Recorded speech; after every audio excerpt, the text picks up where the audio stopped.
Class 12 unit 1 ভূগঠন ও চতুর্থ semester.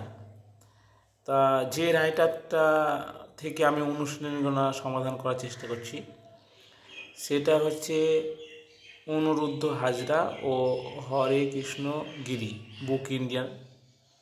তা অনুশীলনী এই বইটা থেকে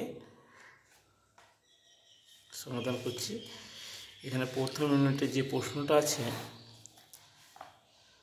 1 নাম্বার, এই যে সমুদ্র তলদেশের সম্প্রসারণ কাকে বলে, সেটা থেকে অনুশীলনী মার্ক হচ্ছে 2।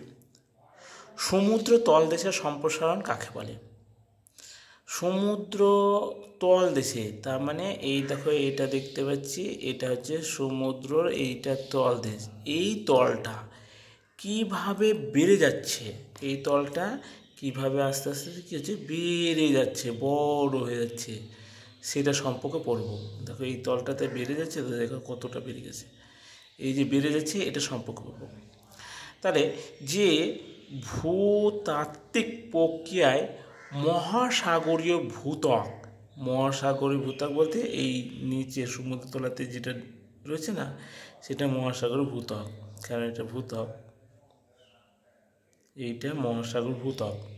এই মহাসাগরীয় ভূত্বক অসংখ্য ফাটল বা চ্যুতিরেখার মধ্য দিয়ে, অনেক ফাটল রয়েছে, এই দেখো অনেক ফাটল রয়েছে, এই ফাটলের বা চ্যুতিরেখার মধ্য দিয়ে ভূ অভ্যন্তর থেকে, এই ভিতর থেকে গুরুমণ্ডল বিশেষ করে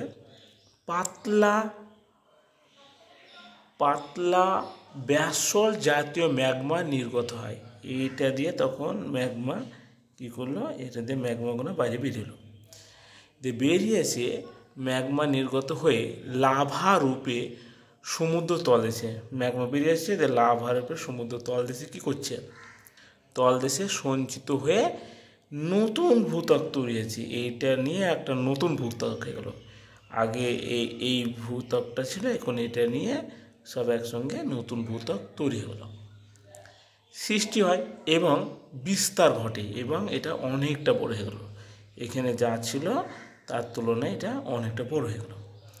এই যে বড় হয়ে গেল সেটাকে সমুদ্র তলদেশের সম্প্রসারণ বা সমুদ্র বক্ষের বিস্তৃতি বলে। যেমন সমুদ্র তলদেশের সম্প্রসারণের ফলে আটলান্টিক মহাসাগরের উদ্ভব হয়েছে, আটলান্টিক মহাসাগর বড় হয়েছে, এটা বলা আছে। কি বুঝলাম আবার বলছি,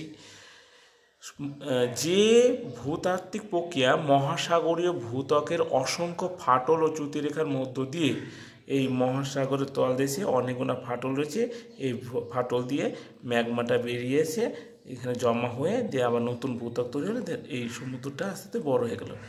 এটাকেই সামুদ্রিক তলদেশের সম্প্রসারণ বলা হয়।